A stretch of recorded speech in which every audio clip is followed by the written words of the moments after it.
Mirror neurons, a fascinating discovery in neuroscience, have been found to play a role in contagious yawning. These specialized brain cells are responsible for replicating the actions and emotions of others. When we see someone yawn, mirror neurons fire up and trigger a subconscious response within us.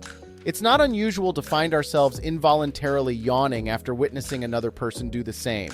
This phenomenon showcases the intricate ways our brains connect and empathize with those around us through mirror neuron activity. So next time you catch yourself yawning uncontrollably, blame it on your mirror neurons. If you are interested in this info, put a yes in the comments.